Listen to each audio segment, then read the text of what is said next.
I joined Soroptimist in 1979 at 26 years old and then turned 27, I was definitely, I was a baby in the club. We never had more than 40 members, and they were, more than half were life members, which means they were retired women.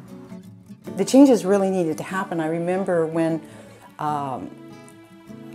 younger women would come and visit our club, and sometimes they would join. They would only last like a year, and then they would be gone.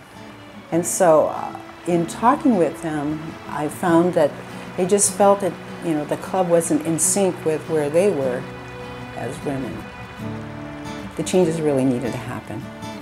We had a good time, but we obviously couldn't do what the club is doing now with the increased membership and working all year long. It's a year's work, of course, too.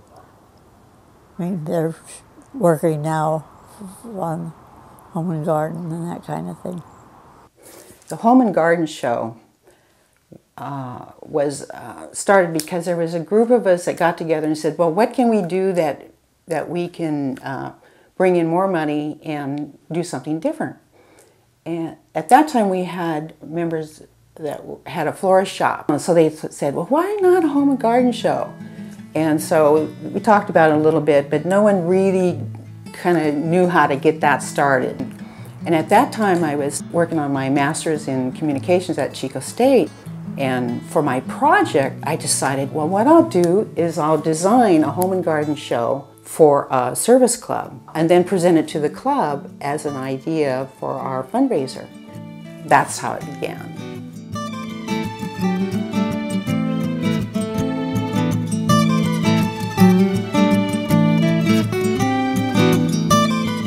There were several members that were really nervous about, you know, taking on this new thing and whether or not it, you know, would work.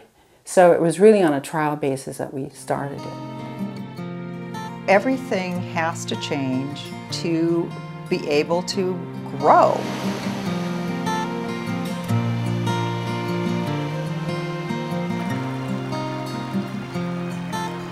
We may fight about it. We may have people that quit because they don't like what we're doing. We may have people that don't think we've gone far enough. But I truly believe that Soroptimist International of Chico tries something new. So look at our Home and Garden show, which then became a Home Garden and Antique show. Look at the way that we changed all the bylaws during Phyllis Bond's years. There was a point I could say that I don't think we're ready as an organization to do this. That would be different than whether or not I could do it. So that's how I kind of felt, is are we ready as an organization to make these changes? And then basically the feedback that I was getting was, if we don't make these changes, we are going to dissolve as a club. We either had to make a decision to change, or basically a decision that we would not have a Soroptimist club. This was the two elements that we were faced with. It was a small group that were actually, I would maybe say 30 people attended meetings. Majority of them seemed to be life members. We had something like, I want to say we must have had 15 committees, and everybody was on 2 or 3 because you couldn't get enough done the way it was. What we did is we had the program director, the president-elect, and then the president, who then had to attend ex officio all the committee meetings, all the subcommittee meetings and everything. This poor woman was running around ragged. And I think it was Phyllis Bond's year, and we went and we did a Saturday, you know, kind of a program to determine how do we want to change the structure. Basically what I wanted to instill in the club, that we can have fun, but we also can conduct ourselves as a business, in a business way. And when people act respectfully in their dissent, you can get together again. And they were respectful in their dissent. I mean, even by saying, I feel you're going to ruin the club, they didn't call me a bad person.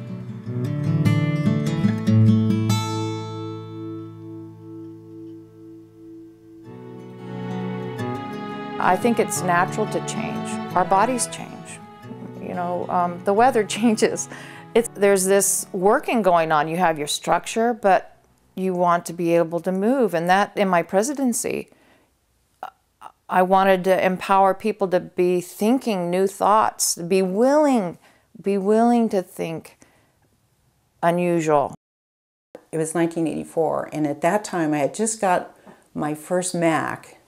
So I started talking about what I knew, or what I was learning about the new technology that was coming, and I said things like, well, we're going to need to be connected through some kind of technology, through our computers. And what's so significant about that is 10 years later, that committee assembled to review the 10 years. And nothing had happened in communication, even though the internet had already happened. So that was quite a wonderful, experience for me to be able to actually be the one to implement my own vision.